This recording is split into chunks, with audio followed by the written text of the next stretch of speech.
ओम श्री परमात्मा ने नमः। मैं प्रोफेसर हृदय अवस्थी अपने परम पूज्य गुरु जी वेद मूर्ति तपोनिष्ठ गीता उपनिषद पुराण और धर्मशास्त्र के विशेषज्ञ प्रोफेसर पंडित भगवत शरण शुक्ल जी के साथ मैं आप सभी का Awasthi Ayurveda anatomy yoga and spirituality channel पर हार्दिक स्वागत करता हूँ। गुरु जी हम लोगों को सांख्य कारिका की कारिकाओं का अर्थ समझा रहे हैं। 22वीं कारिका है और उसका सरल अर्थ समझने के लिए हम लोग चलते हैं गुरु जी की ओर। नमोऽस्त्वनन्ताय सहस्रमूर्तये सहस्रपादाक्षिशिरोरुबाहवे सहस्रनाम्ने पुरुषाय शाश्वते सहस्रकोटियुधारिणे नमः। कृष्णाय वासुदेवाय हरये परमात्मने प्रणतक्लेशनाशाय गोविंदाय नमो नमः। इस चैनल से संबद्ध सभी विद्वद्गण, सभी जिज्ञासु छात्रवृंद, सहृदय सज्जनगण एवं इस चैनल के संस्थापक तथा प्रबंधक आचार्य हरिहृदय अवस्थी जी, आप सभी का सांख्य शास्त्र के विचार परंपरा में स्वागत है। अभी विचार हुआ था कि पुरुष जो है जब वो प्रकृति का संबंध प्राप्त करता है तो उसमें पुरुष में कर्तृवत भाव प्रकट होता है और जड़ जो प्रकृति है पुरुष के संयोग से चेतनवत भाव उसमें प्रकट होता है और दोनों के संयोग से पंगवंदबद न्याय से यहाँ संपूर्ण सृष्टि की प्रक्रिया बनती है। जैसे अंधे और लंगड़े के पास आंख है परंतु चलने के लिए पैर नहीं है, और अंधे के पास पैर है किंतु देखने के लिए आंख नहीं है, तो अंधे के कंधे में बैठ करके मार्गदर्शन वह लंगड़ा कराता है और अंधा मार्ग तय करता है। उसी तरह से जो प्रकृति है उसमें चैतन्य भाव नहीं, उसमें चेतनता नहीं, जड़ है, और पुरुष में कर्तृत्व नहीं है। तो पुरुष जो है उसके संयोग से प्रकृति में चेतनत्ववत धर्म की प्रतीति होती है और प्रकृति के संयोग से पुरुष में कर्तृवत भाव प्रकट होता है और उसे सृष्टि की प्रक्रिया प्रारंभ होती है। तो प्रश्न होता है कि ये सृष्टि की प्रक्रिया का स्वरूप क्या है, कैसे वो सृष्टि होती है। तो उस सृष्टि के क्रम को आचार्य ईश्वर कृष्ण अपने कारिका में बतलाते हैं। प्रकृतेर महास्ततो अहंकारस्तस्मात् गणश्च षोडशकः तस्मादपि षोडशकात् पंचभ्यः पंचभूतानि। जब प्रकृति पुरुष का संयोग प्राप्त करती है तो उसमें प्रसव धर्मिता स्पष्ट आ जाती है। तो प्रकृति पहले उत्पन्न करती है महत्तत्व को, प्रकृतिर महान महत्तत्व जिसको हम लोग बुद्धि कहते हैं, और उस महत्तत्व से बुद्धि तत्व से अहंकार तत्व का जन्म होता है और अहंकार तत्व से गणश्च षोडशका 16 व्यक्ति उत्पन्न होते हैं। वह 16 व्यक्ति कौन है?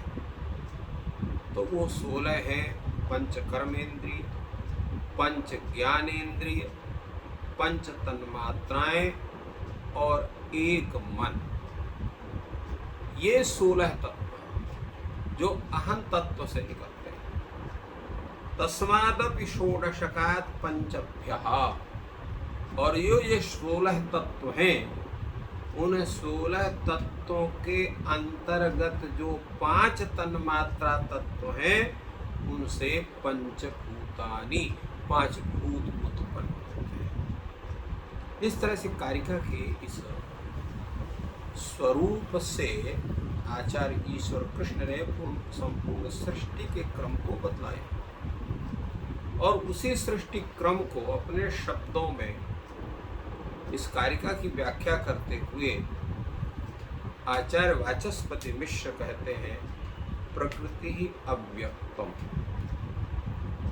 जैसे शुरू में आया था कि दुखत्रय का जो विघात है वो कैसे होगा,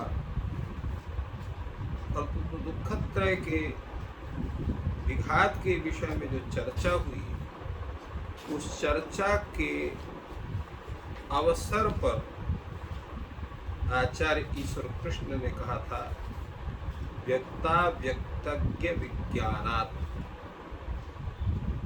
तो व्यक्ता व्यक्त विज्ञानात् जो है वो श्रेय की प्राप्ति होगी। तो व्यक्त का तात्पर्य क्या है, अव्यक्त का तात्पर्य क्या है, ज्ञ का तात्पर्य क्या है।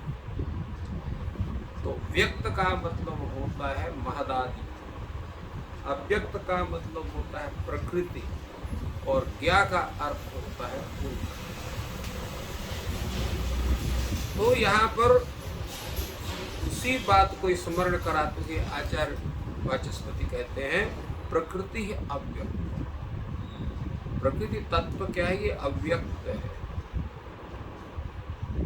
महदहंकारो वक्ष्यमाण लक्षणौ, महत्तत्व और अहं तत्व, इनका लक्षण आगे कहा जाएगी। महत किसको कहते हैं और अहं तत्व किसको कहते हैं, इसलिए वर्तमान में उनकी अलग से व्याख्या नहीं की जाती है।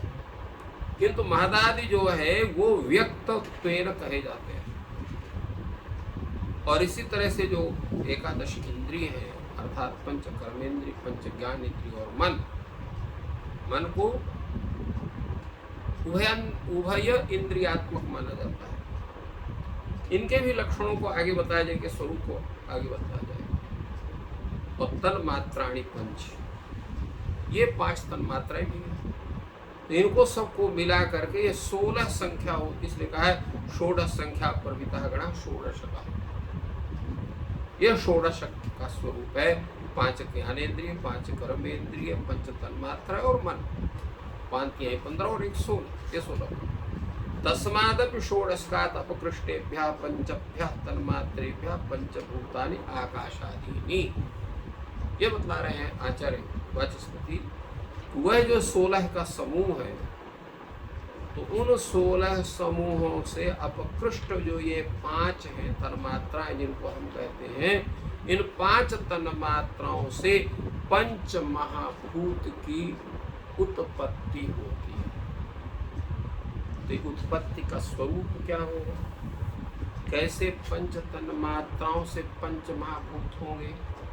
तो सामान्य रूप से देखा जा सकता है कि शब्द से आकाश हो गया, स्पर्श से वायु हो गया, रूप से अग्नि हो गया, और गंध रस से जल हो गया, और जल से, और जल कहते हैं और जो है गंध से पृथ्वी। तो शब्द से आकाश, स्पर्श से वायु, रूप से अग्नि तत्व, और या तेजस तत्व, और रस से जल तत्व, और गंध से पृथ्वी। इस तरह से पंच तन्मात्रा, पंच ये महाभूत उत्पन्न होते हैं। आचार्य वाचस्पति मित्र कहते हैं कि ऐसा नहीं है। इसमें प्रत्येक जो भूत हैं वो पूर्व तन्मात्रा सहकृत अपने उस मुख्य महाभूत को उत्पन्न करते हैं। कैसे, जैसे शब्द तन्मात्रा से जो है आकाश उत्पन्न होगा, क्योंकि आकाश का मुख्य गुण शब्द, शब्द गुण का आकाशन, ऐसा उसकी व्याख्या की गई। किंतु वायु तत्व केवल स्पर्श तन्मात्रा से उत्पन्न नहीं होता, अभी तो शब्द तन्मात्र सहितात स्पर्श तन्मात्रात वायु शब्द स्पर्श गुण। जो वायु है वो केवल स्पर्श से नहीं, स्पर्श तन्मात्रा से नहीं होता है। शब्द तन्मात्र सहितात स्पर्श तन्मात्रा, शब्द तन्मात्रा की सहित जो स्पर्श तन्मात्रा है उससे वायु की उत्पत्ति होगी। इसलिए शब्द जो वायु है उसको दोनों गुण उसके माने जाएंगे, उसको शब्द गुण भी माना जाएगा, स्पर्श गुण भी माना जाएगा। और आज विज्ञान भी कहता है कि वायु में शब्द भी है और स्पर्श भी है। इसी को आचार्य शंकर ने वहां पर उसका पंचीकरण प्रक्रिया के आधार पर इसी बात को बताया है। इसी प्रकार शब्द तन्मात्र सहितात रूप तन्मात्रा तेजहा, शब्द और स्पर्श तन्मात्रा के सहित रूप तन्मात्रा से तेज की उत्पत्ति होती है। और इसी तरह से शब्द स्पर्श रूप इन तीनों तन्मात्राओं से जो है उनके तीन मात्राओं के सहित रस तन्मात्रा से जो है वो जल की उत्पत्ति होती है। शब्द स्पर्श रूप तन्मात्र सहितात रस तन्मात्रात आपः, आपः नाम जलम।